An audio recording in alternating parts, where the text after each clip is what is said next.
Hello everyone.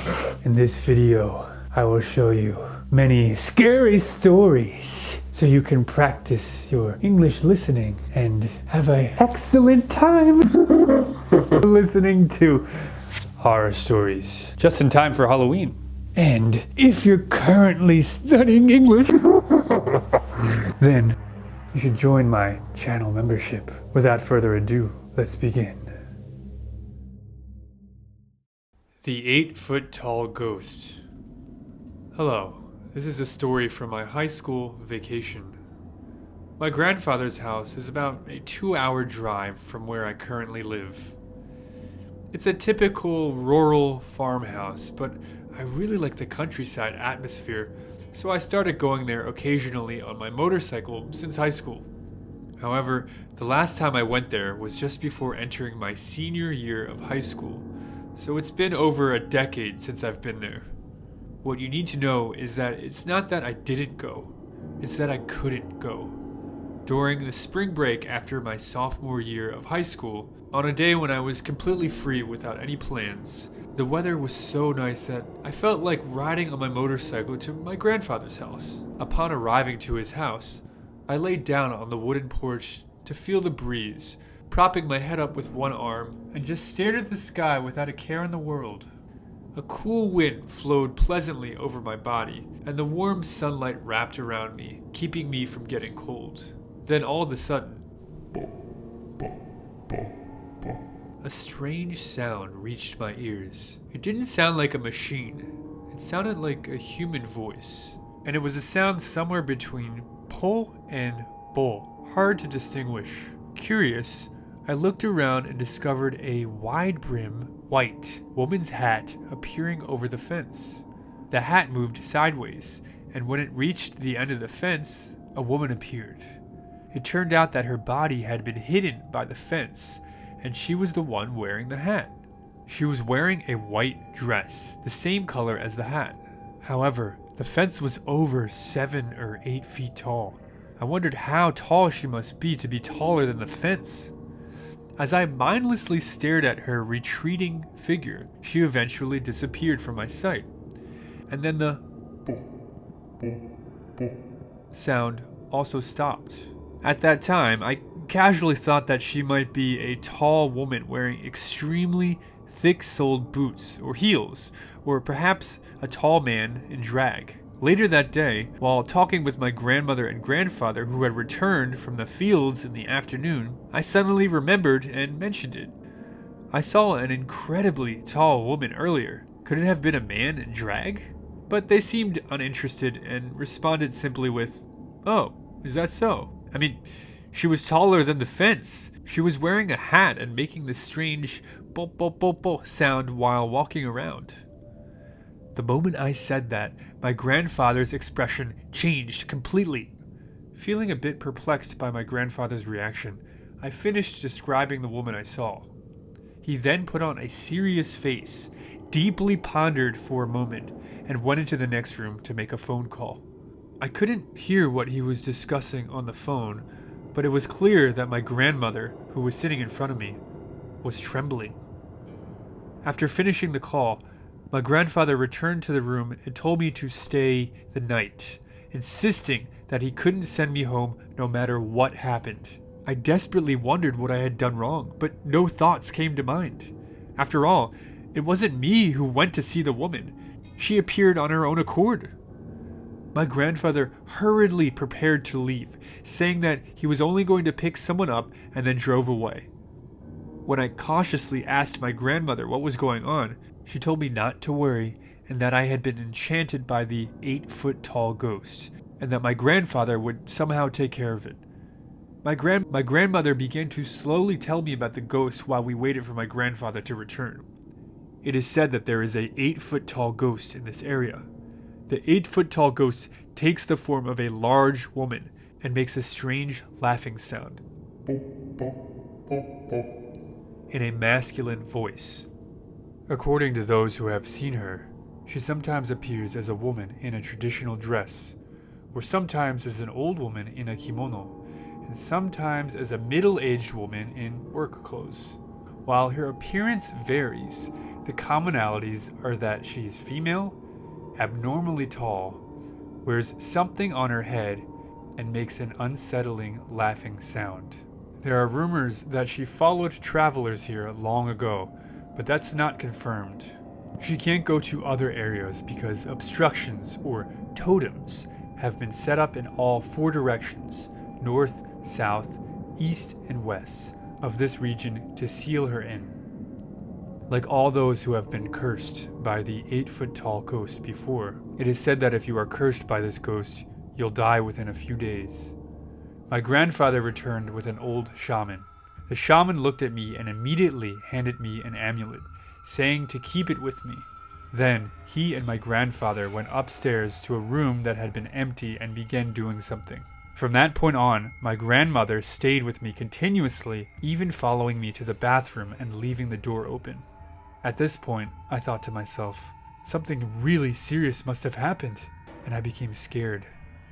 After a while, I was called upstairs to the room where my grandfather and the shaman were. All the windows were covered with newspaper, and amulets were attached over them. In each corner of the room, plates were piled high with salt. Additionally, there was something like a wooden box and a small statue placed on top of it. There were also two bamboo small sticks, pots that I though could I'm use not for sure where they bathroom came needs. from. The sun will set soon. Listen carefully. You must not leave this room until tomorrow morning. Neither your grandmother nor I will call for you, so if anyone calls you, do not listen. Come out at 7 a.m. tomorrow. I've already informed your parents, my grandfather said with a stern expression, and I had no choice but to nod. Remember what your grandfather just told you and adhere to it strictly. You must always keep the amulet with you, said the shaman who came with my grandfather. Then I was left alone in the room. They said I could watch TV, so I turned it on. Even though I was watching, there was nothing registering in my mind. I had no desire to eat the rice balls and snacks that my grandmother had prepared. I just crawled into the blanket and shivered. At some point, I must have fallen asleep because when I woke up, an infomercial was playing on the TV and it was past 1 a.m. according to the clock. This was at a time when there were no cell phones. Feeling uneasy and waking up at such an odd hour, I was startled when I heard a tapping sound on the window.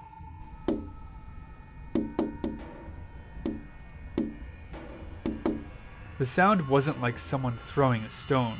It was more like a light tapping with a hand. I didn't know if it was the wind or if someone was tapping on the window, but I desperately wanted to believe it was just the wind. I tried to calm myself by taking a sip of water, but it didn't go down easily.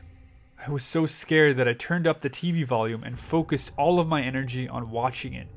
Then, I heard my grandfather's voice from outside the door. If you're too scared, you can stop. I almost opened the door without thinking, but then I remembered what my grandfather had told me and I quickly stopped myself. Another voice came. Why are you doing this? If it's too hard, just come out. It was unmistakably my grandfather's voice, but at the same time, it wasn't. I don't know why, but I had a feeling this would happen. When I thought about who it could be, chills ran down my spine. I looked at the plate of salt in the corner of the room and noticed that the top layers had turned black. I was crouching, trembling, clutching the amulet when I heard the voice from earlier in the day, and suddenly the window started shaking like crazy. I couldn't think of anything else. The image of that thing from earlier in the day reaching up from below the window with a smiling face and shaking the window flashed through my mind, and I felt like I was going insane. I then decided to pray to the small statue on the wooden box with all my might. It was a really long and agonizing night, but morning eventually came, and I opened my eyes and the morning news was on the TV I had left on. The time displayed in the corner of the screen was 7:13. And there were no more tapping sounds or voices. I must have fainted at some point. The salt in the corner of the room had turned completely black. Just to be sure, I checked my own watch, and it showed the same time. Cautiously, I opened the door, and there were my grandfather and the shaman waiting for me. They were there crying, saying, "Thank goodness! Thank goodness!" When I went downstairs, my father was also there.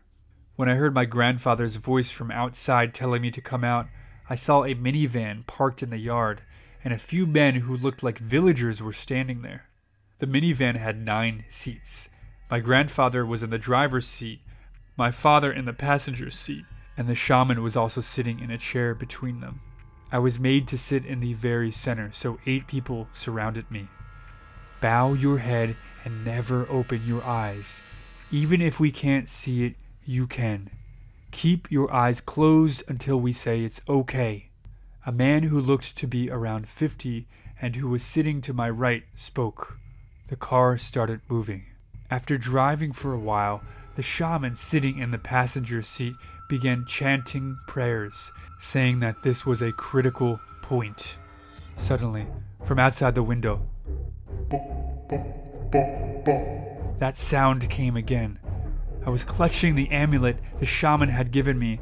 My eyes closed and my head bowed. But just for one moment, I accidentally opened my eyes and looked to the side.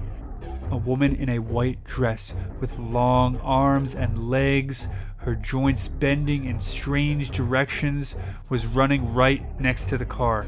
Her head was higher than the window, so I couldn't see it, but as she seemed to be trying to bend down and look into the car, I involuntarily let out a gasp. "Don't look!" the man sitting next to me said angrily. Startled, I tightly closed my eyes and gripped the amulet even harder. All of a sudden, something started hitting the glass window. It seemed that the people sitting next to me couldn't see its form or hear its voice, but they could hear the banging sound. Some people were breathing heavily, and every time the window was tapped, someone even let out a scream. Despite all this, we somehow arrived outside the area where the village's protective totems were placed. We got out of the car to switch to another car that my father had prepared in advance. My grandfather was bowing his head in thanks to the man who had came with us, and when I tried to open my hand and was clutching the amulet, my fingers wouldn't straighten as they were stiff with terror. The crumpled amulet had turned black as if it had been burnt. The shaman and my grandfather said that once we were out of the village, the 8-foot-tall spirit would not be able to follow us, so we would be fine. The shaman gave me another amulet just in case, and my father and I returned to home via the road. I eventually settled back into normal life where nothing had changed and lived without any incidents for over a decade. My grandfather, grandmother, and the shaman have all passed away, and the reason I'm writing this now is, according to another story I heard, the day before yesterday an outsider was drunk driving and had an accident near the village. The car crashed and broke one of the protective totems. Since yesterday, a familiar sound has been coming from outside my window.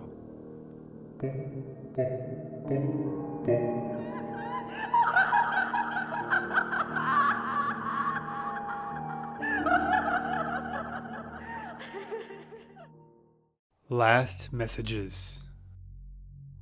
Police 1. Are there any records of messages sent during the incident? Police 2.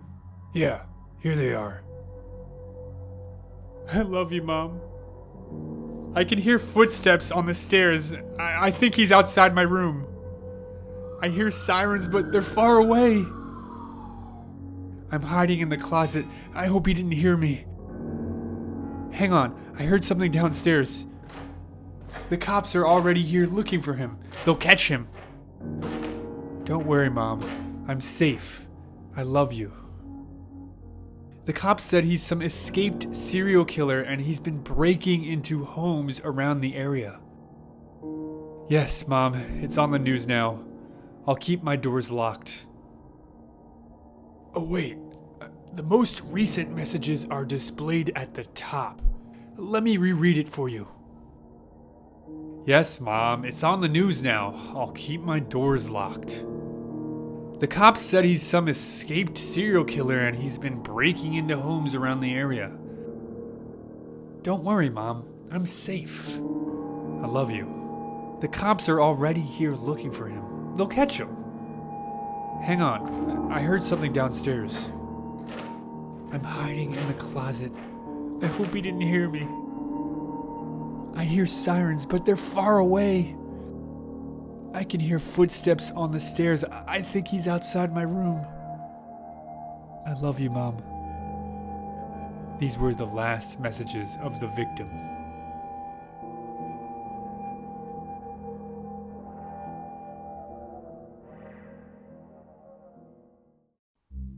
I'm hungry. Minji is in her late 20s and works as an English tutor in South Korea. One evening, a few years ago, she was tutoring a high school boy. They were up studying pretty late, and the buses stopped running. Being a long way from his house, the boy asked if he could crash on her floor overnight and get the first bus the next morning. Minji was very reluctant because inviting a teenage male student to stay the night didn't sound like a great idea. But he was begging her, and eventually she relented. They went back to her one-room apartment, and she got into the bed while he laid a blanket out on the floor and they both fell asleep. A few hours later, at maybe 2 a.m., the boy wakes Minji up. I'm really hungry, he says. Let's go get some food. Minji opens her eyes and looks up at him in disbelief. Food? Now? It's 2 a.m. Go back to bed. But the student insists. No, I'm so hungry. Let's eat something now. She tells him that there's some ramen in the kitchen and he can fix himself some. This doesn't satisfy him. He doesn't want ramen. There's a 24-hour place just down the road. Let's go there, he says. Eventually, after several minutes of persuasion, the boy gets Minji to come with him to the restaurant. They leave the apartment and head out. As soon as they're on the street, the boy turns to Minji and says, I'm not hungry. I woke up in the middle of the night and looked under your bed. There's a man sleeping there. They call the police and discover that a homeless man had been living in Minji's apartment, sleeping under the bed, for over 2 months. The boy only saw him because he was lying on the floor and had a clear view under the bed.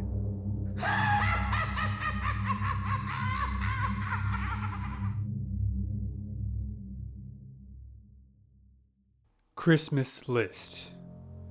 I want some toy cars and a toy lizard and My 6-year-old son, Jeff, was sitting next to me on the bed, thinking. I was typing what he wanted for Christmas into my laptop so that I could email it to Santa Claus. Actually, I planned to just email it to myself. I didn't believe any of the email addresses that said they were the real Santa. I wanted to be careful because there's a lot of weird people online. Is that all? I asked Jeff. He's a simple kid who doesn't ask for much. Jeff nodded. That's all I want, he said. I smiled and sent the email. Now we wait for Christmas, I told Jeff. He smiled, jumped off the bed, and ran to play with his toys. The next day, Jeff was at school, and I checked my email. I was surprised to find an email about your son's Christmas list from an email I didn't know. It said, Hi, Christina. I saw Jeff's Christmas list. You don't need to buy the toy cars or toy lizard. I can send them for you to give to him on Christmas. And yes, Jeff has been a good boy this year. One of the best. Signed, Santa Claus. Ho, ho, ho. I was confused. Who sent this? How did they know my name or Jeff's name or what he wanted? I thought maybe it was a friend from work playing a joke. I had talked to my friend about what our kids wanted for Christmas. Maybe one of them made a new email to trick me. I deleted the email and forgot about it. Soon it was the Christmas holiday. I sent Jeff to a friend's house and bought the toys he wanted and some gift wrap. Back at home, I saw another email from the same strange email address. It said, "Hi, Christina. I saw you bought the gifts. That's okay. I'll give Jeff a surprise gift instead. He's a good kid and would make a great helper for making toys. I'll take him to the North Pole on Christmas, but don't worry, I'll bring him down to visit you every now and again. Signed, Santa Claus." Ho, ho, ho. I felt worried. No one knew I bought the gifts. This was weird. I replied back very angrily. I asked them to tell me who they were and to stay away from us, or I would call the police. Days passed with no reply. I thought maybe they got the message and left us alone. I forgot about it until Christmas morning. Jeff was sleeping, and I wrapped the gifts and put them under the Christmas tree. The next morning, Jeff wasn't making any noise. Usually, he would be excited. I looked at the clock. It was 8. That was late for Jeff on Christmas. I went to check on him. I knocked on his door and looked inside. He was in bed, covered up. "Jeff?" I said. He made a strange noise. Was he sick?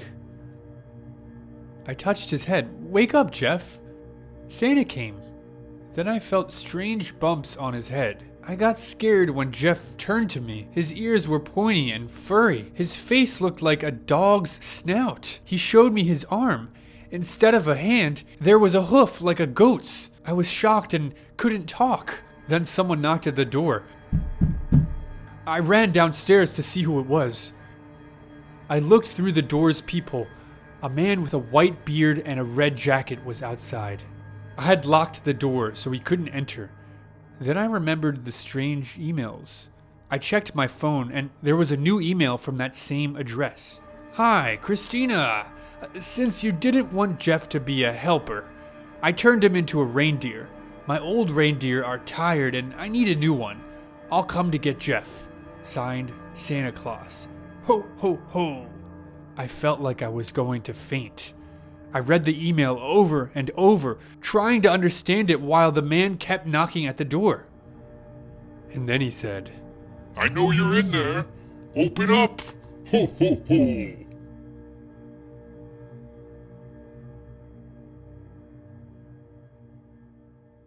I should have read the reviews. My girlfriend left 3 weeks ago. My cat, Ruck, liked her a lot. Now she's gone, and Ruck seems lonely when I'm not home. I even found ripped curtains and torn up toilet paper. One day, he ripped a big hole in the sofa. I knew I had to do something. I tried different toys and special cat treats, but it didn't work. Then, I found a pet camera online. It's a small camera and lets you watch your pet when you're not home.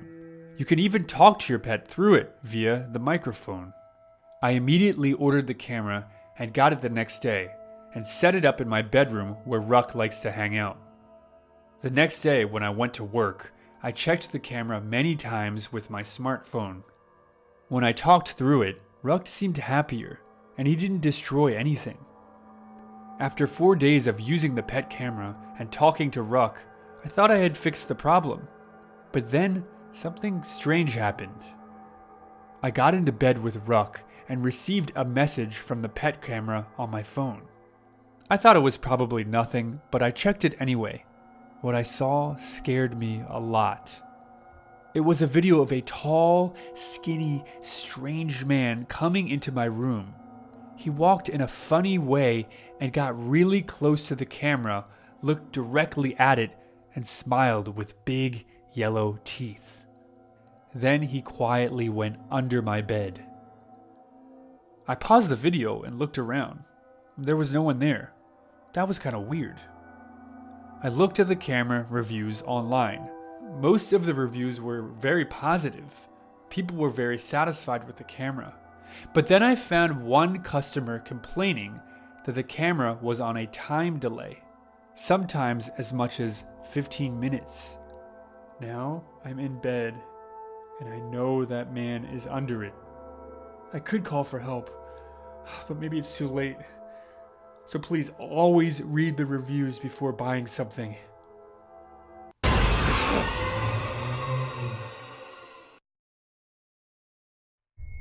My boyfriend is drugging me. Last month, I noticed that something was off with my boyfriend. He was being too nice recently, like cleaning up his dirty dishes and being attentive to my needs. I would have thought this was a good thing if only I hadn't caught him waking up in the middle of the night and leaving the house. I tried waiting for him to come back, but I fell asleep after some time, and the next thing I knew, he was back in bed with me. That morning, it suddenly clicked, like I found all the pieces to the puzzle. That's why he was acting so nice. And recently, I would admit that we haven't had sex for a while, and I thought he just wasn't in the mood these days. Now I know why. He's been cheating on me. I was furious and heartbroken. I told my best friend, Natalie, all about it, and she was as heartbroken as me. She kept asking if I was sure about it. I mean, think about it. What other explanation could it be? He'll be gone the whole night and come back in the morning just before I wake up? I mean, what do you think he did? Buy some milk? I said to her that I have a plan. I'm going to wake up before he does and catch him red-handed. My best friend just nodded and said that it was a good idea. That night, my boyfriend prepared a nice meal for me, something he hadn't done before, and I was mildly surprised. I pretended not to know anything about his infidelity, so our conversation went normally. However, when we finally settled back into bed, I had fallen asleep almost instantaneously. My sleep was so good that I wasn't able to wake up at midnight. I was disappointed with myself. How could I have just slept in? What's weird is that in the following nights, that kept happening to me. I couldn't wake up in the middle of the night. I also tried staying up all night, but at some point, I would fall asleep. That's very unusual, since I have been a night shift employee before, and I didn't have this kind of trouble of suddenly falling asleep. Sometimes, I couldn't even remember what happened last night. I suddenly thought, maybe my boyfriend is drugging me, putting something in my food or drinks to make me sleep through the night. That's the only possible explanation I could think of. But then I asked myself, how did he know about my plan? My heart sank as I realized the answer to the question. Natalie, my best friend. I couldn't believe it. Why would she betray me? Is she my boyfriend's lover? At this point, I was so angry, I skipped dinner and drank only water from the tap. I made sure none of my boyfriend's drugs would reach me. Still, my boyfriend was persistent that I at least eat something small or drink some milk. To me, that was a confirmation that he was indeed drugging me. I was about to confront him about his infidelity right then and there, but then I suddenly felt a blunt force hit me at the back of my head and I was out. When I woke up, I was tied up in my bed and my boyfriend was watching me at the corner of our bedroom. He was biting his lips and looked very nervous. What is this? What are you doing? I asked him. His eyes lit up when he saw me awake.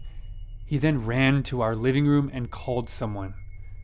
My heart sank when I saw who it was. It was Natalie.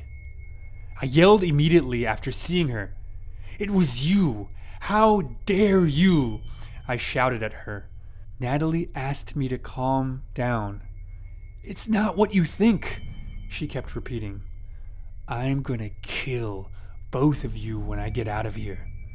I kept trying to free myself, but eventually I gave up.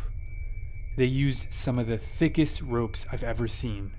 Babe, listen to me, my boyfriend said. I'm not cheating on you, and certainly Natalie and I have no romantic relationship. I get out of bed every night because I need to stay safe. Stay safe? I asked. Safe from what? From you, he answered quickly. What? John, it's nearly 3. We should get out of here. Natalie whispered. My boyfriend then took out a paint bucket and painted my hands and legs with red paint.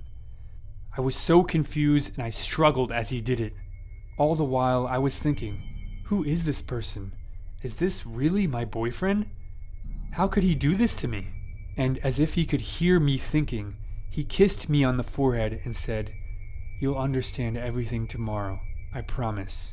Before I could reply, he and Natalie ran away and I was all alone in our bedroom. I kept screaming for help, but I knew it was pointless. My mind was racing as fast as my heartbeat. My lungs felt like they were shrinking as I breathed the air. No, how could they do this to me? Why are they doing this? I kept trying to free myself, but I got exhausted at some point and blacked out. When I woke up, I was still in bed, but I noticed that the ropes that bound me last night were roughly severed and my wrists burned like hell. I looked around the room. I understood John. The floor, the walls, and the ceiling as well were full of red handprints. My handprints.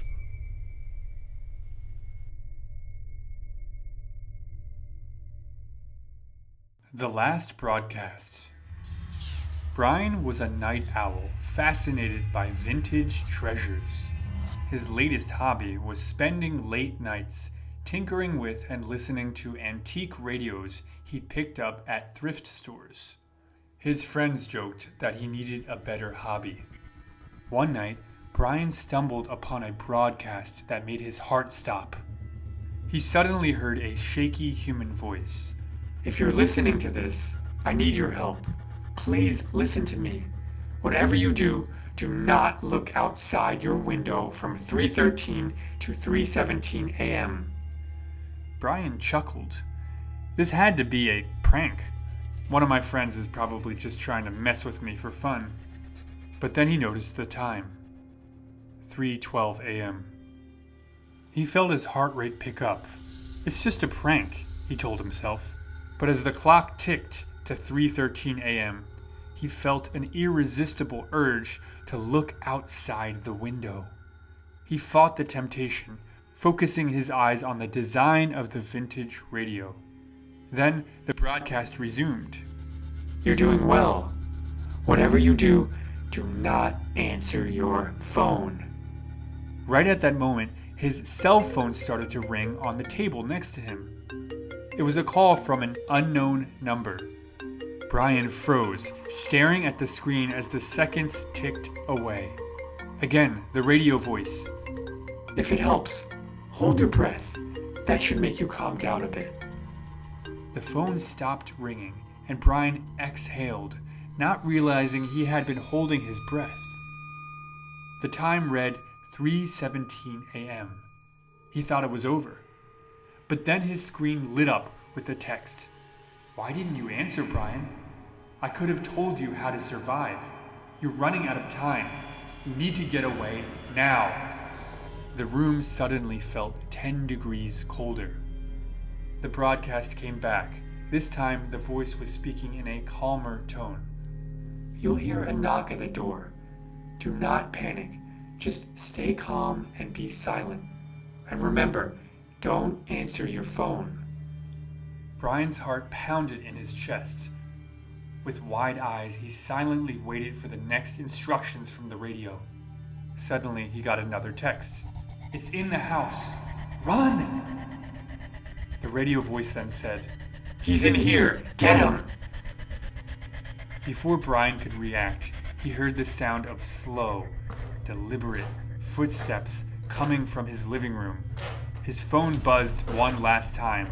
The message read, It was nice knowing you. Panic surged through Brian. He leapt from his chair, reaching for the door. It burst open before he could touch it. Emerging from the darkness was an abominable creature. Its limbs were long and grotesque, twisted in ways that defied anatomy. Its face was a warped parody of a human's, with deep eye sockets that glowed with malevolent white. In a flash, it lunged at Brian. He didn't even have time to scream. The creature seized him with its twisted limbs, lifting him off the ground.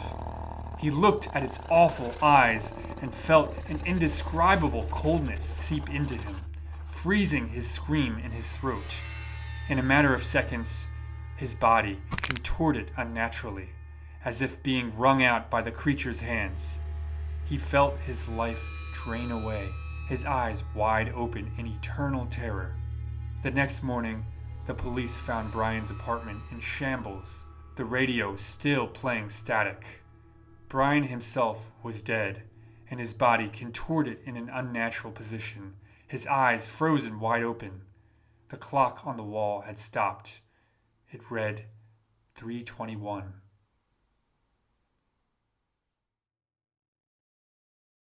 My dad sold my soul to the devil. Yup, just about as crazy as the title sounds. My dad is what they call a macho man. All he wanted was sons. He lived and breathed to have sons. Naturally, when my older brother was born, he was overjoyed. 3 years later, he begged my mom to have another son. And when he found out we were twins, he was excited to have 3 sons. So, when my brother and I came out, and he saw that I was a girl, he was very disappointed.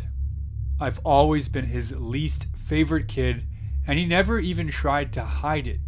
While he named my brothers Anthony and David, which mean priceless and beloved, respectively, he named me Lilith, which literally means night monster.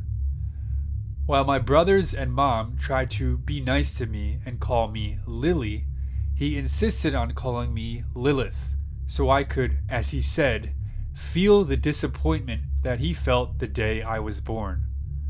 Clearly, him and my mom did not stay married, and quite unfortunately, he signed for full custody when Anthony was 5 and David and I were 2. Things got worse from there. If he took Anthony and David out to eat or see a movie, I was to stay home. He spent all his time playing sports with my brothers and wouldn't let me join, even though I, as a girl, actually showed a genuine interest in what he was doing with my brothers. When I was 4, Dad got cancer, and from what I heard, it was supposed to be terminal. That's where the title of this story comes into play. Yup, he made a deal with Satan. 15 more years of life if he sold one of his children's souls. And big surprise, guess who he chose? Me. So once I die, it's off to hell, no matter how little I sin or how much I pray.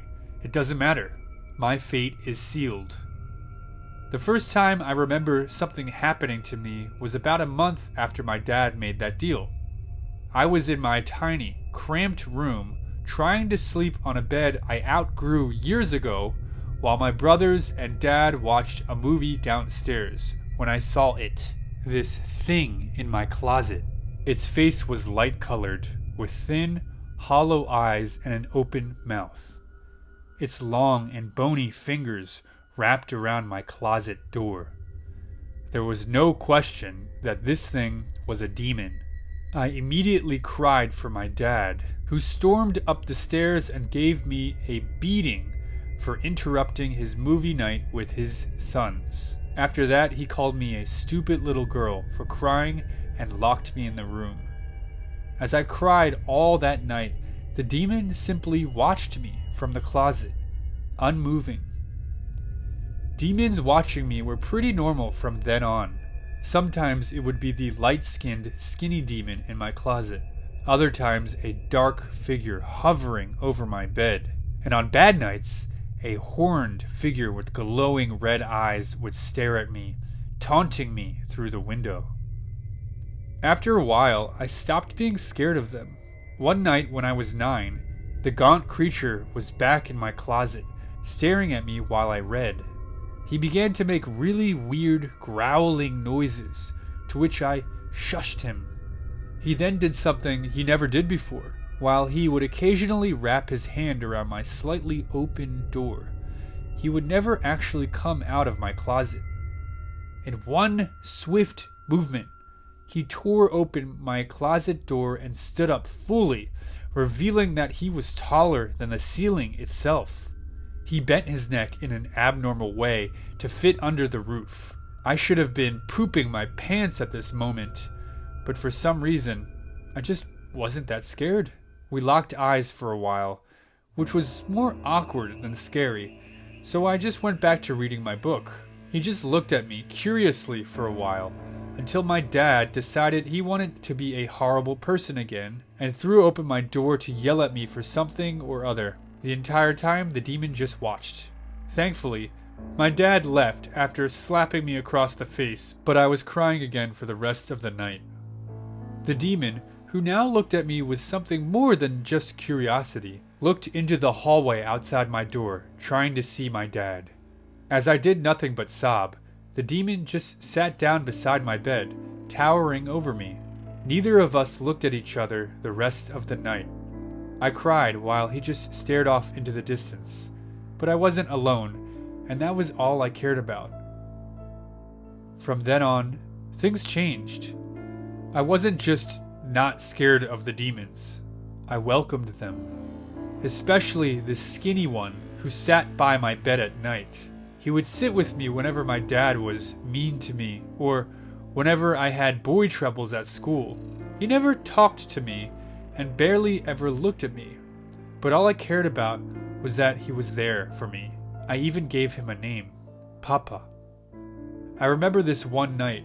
I was 14 and upset because Jacob, the boy I liked, didn't invite me to the Valentine's dance at our school. On top of that, my dad had gotten into one of his moods and had thrown a chair at me.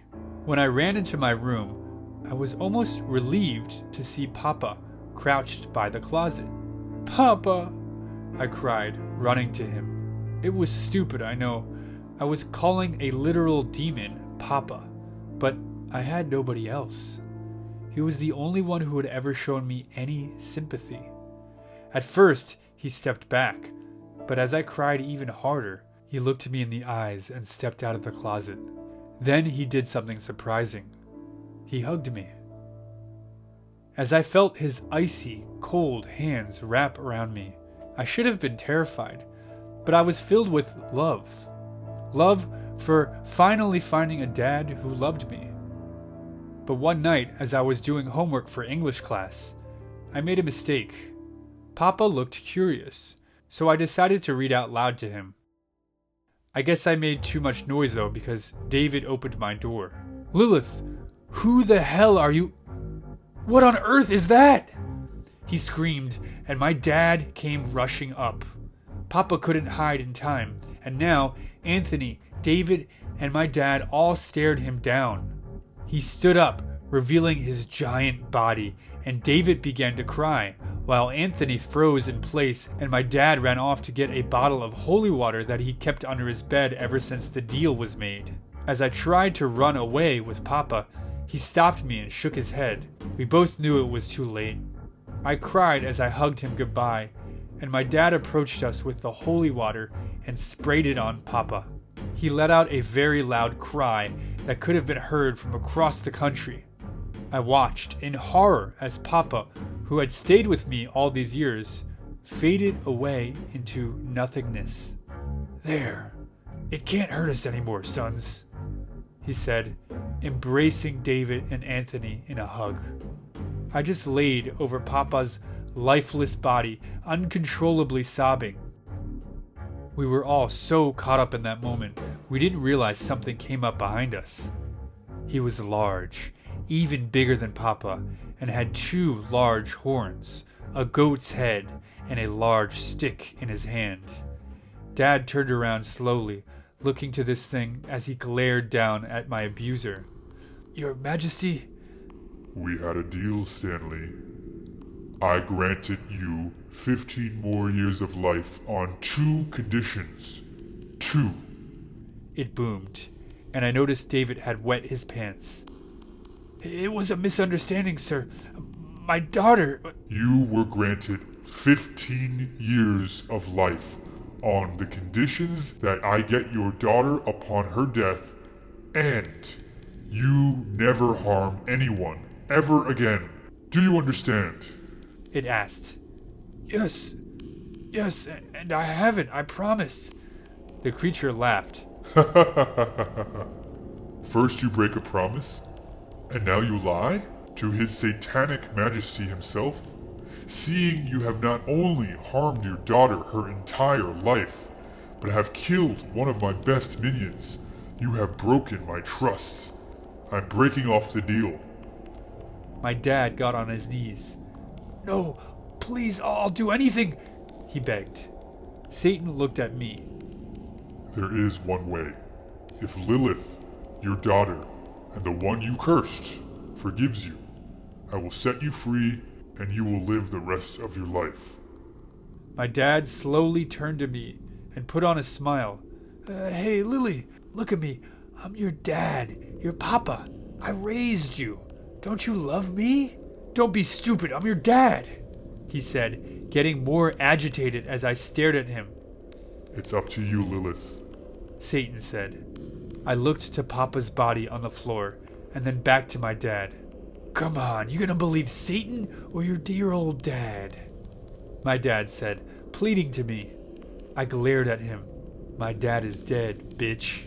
You killed him. I said, I don't forgive you. And with that, Satan dragged my dad down to the netherworld, my brothers and I hearing his screams until it was far away enough that it faded away to where he could never hurt me again. As my brothers cried in the loss of their dad, I walked back to Papa on the ground and said, Goodbye, Papa. Thank you.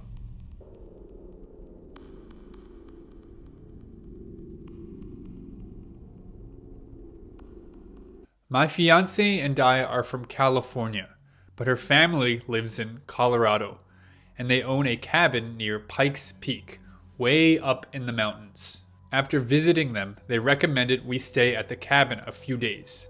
We are avid hikers, and we jumped at the opportunity. Colorado is very rich in Native American folk legend. Virtually every place you go used to belong to an indigenous community, and the few of them who remain keep the traditions and stories alive. Pikes Peak is no different. There are enough stories to give anybody the sense that the land itself is alive. Perhaps that has something to do with what is happening to us. Faye and I are currently at the cabin. It's day 4, and we were planning on leaving today, but things have gotten very strange around here, and it looks like we're going to be here for a while longer. We have enough food for a winter, and the heater is in stellar order, but the Wi-Fi is terrible, and there is virtually no cell phone reception. We feel isolated. I'm writing this all now to give you an update on what's happening to us, and I will post it online when the Wi-Fi is working. The first weird thing that happened was the snow. There was no snow in the forecast, so we packed light, but on our first night here, just our luck, a blizzard pounded the whole area. My little Corolla vehicle is basically a brick of ice outside, and there's no way I'm going to try to make the 6-mile drive down the mountain to the town. I can only blame myself for trusting Colorado in the spring. After a day, Thursday, of lovely hiking and sightseeing, some really unsettling stuff started happening. We returned to the cabin just before dusk. We found an enormous dream catcher dangling from a tree about a dozen yards from the back door. This wasn't the kind you're imagining, the kind you buy from a novelty shop. This was made from twigs and twine, and it's about 3 feet in diameter. Absolutely humongous. Neither Faye nor I were stupid enough to touch it. We're veteran horror movie fans, and we know that's how you get cursed. That night, while we were eating dinner, we heard a bunch of noises in the woods outside. Twigs crunching, leaves rustling. This isn't unusual, because we saw some elk and deer on our hike, but the sounds were slow and purposeful. They stopped and started and were rhythmic, like someone was circling our cabin. I used my really bright tactical flashlight to look outside from the porch, but there was nothing. We stayed in all day on Friday and just cuddled, hung out, played some of the board games we brought and some of the Super Nintendo games we had in the cabin. In particular, Donkey Kong Country 2, which I have considered stealing because it's the greatest game ever made. It snowed again, and after dark, we started hearing some more noises. Around 1 a.m., Faye woke me up and told me she was hearing a voice outside. I strained to listen, and I thought I could make out the sound of a man crying very far away, but his voice was drowned out by the wind, so I wasn't absolutely certain of what I heard.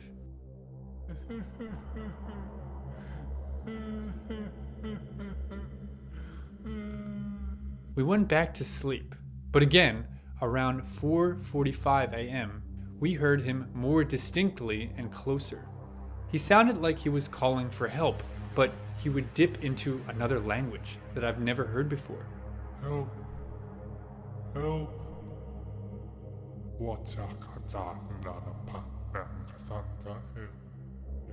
We called the ranger station at the bottom of the hill using my cell phone, and they told us they'd get up there and check it out. But we never saw them, and I doubt they ever came. On Saturday, shit got really scary. It snowed again in the morning, and I stopped getting service for most of the day. Faye and I watched movies and tried to Skype with her family, but that didn't work. She went to sleep early, around 8, while I did some photo editing on my laptop in the living room. She woke up crying hysterically. When I asked her what was wrong, she said she'd had a dream that she was lost in the woods outside and something was following her. I cuddled with her until she fell back asleep, and eventually I drifted off too. Faye woke me up around 1 a.m. She was absolutely beside herself. I've never seen her so afraid in my life, and just the look on her face really unsettled me. She told me that she heard the man outside again, but she recognized the voice. She was absolutely convinced that it was her grandfather's voice, and that he was wandering around outside begging for help. Faye's grandfather died when we were seniors in college, 4 years ago. I told her that she was dreaming, but then I heard the voice too. Help me! Help me, please! Please help me. I never met the guy, so I wouldn't recognize his voice, but it did sound different from the night before. It sounded older. I had to do everything I could to keep her from running off into the woods looking for him. Eventually, she realized that the possibility of it being him was absurd, so we put a movie on at a good volume and fell back asleep. My cell phone wouldn't connect a single call. What happened last night, Sunday, was the thing that has sent me over the edge. Essentially, the same thing happened.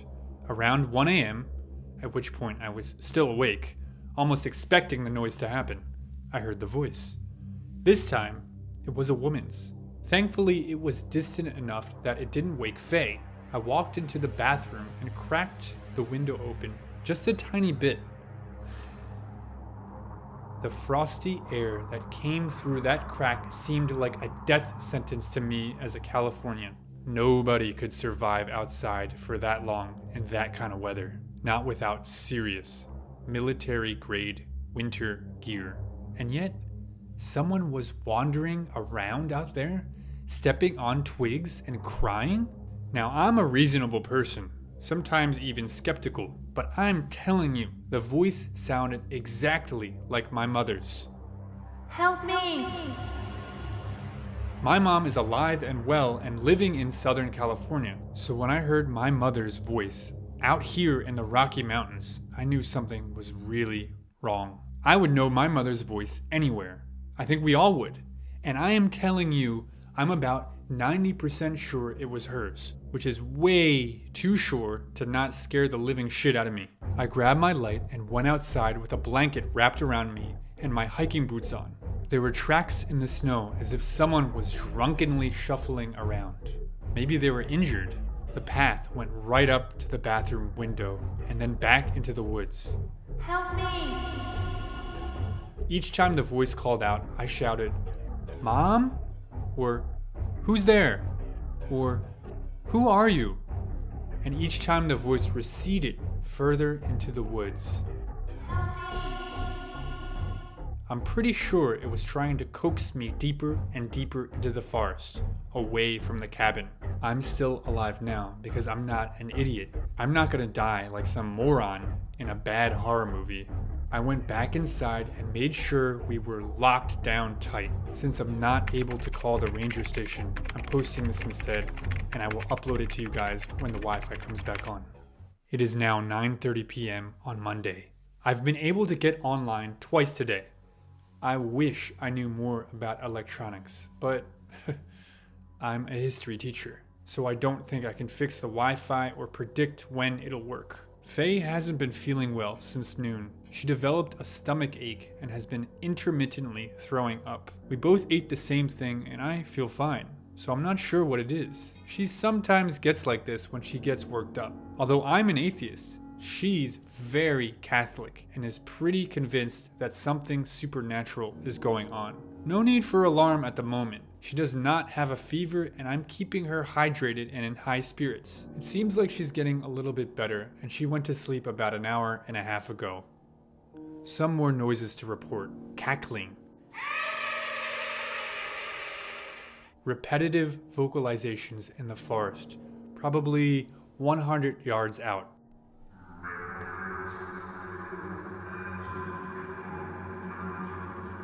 The tree line starts about 20 yards out, so this sound is coming from much deeper. Some movement spotted just behind the tree line at dusk, but it could be elk or deer. I couldn't really see very much. Keeping all the curtains closed, windows locked, furniture in front of the front door and back door, and I'm checking on Faye every half hour. Her dad will be here in the late morning to pick us up and dig my car out. If anything else significant happens, I promise I will update you guys. Hey there, my name is Navajo Joe, and my ancestors are Navajo Native Americans. I saw your post. Although we're not in or from Colorado, it sounds like you're dealing with a chindi, or an evil spirit. You were smart not to take down the dreamcatcher. That and the snow are blessings from someone or something protecting you from the chindi. Dreamcatchers are very powerful tools used not just for dreams. They are meant to filter out the evil while allowing the good to flow through. The fact that the chindi stays out of the boundary shows the dreamcatcher is working.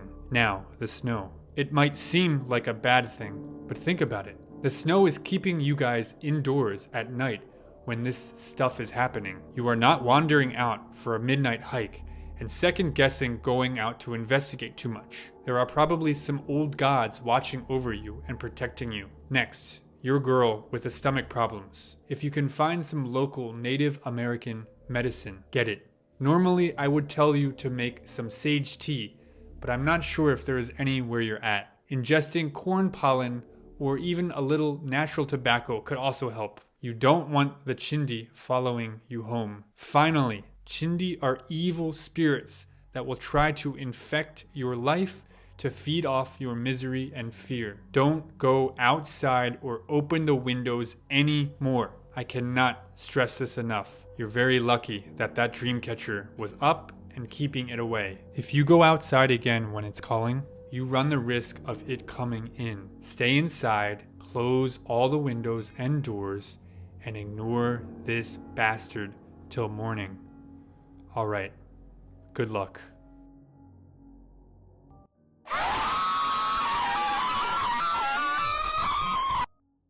You watched until the end? Wow, I'm very impressed. All right, everyone, I will see you in the next video. Bye!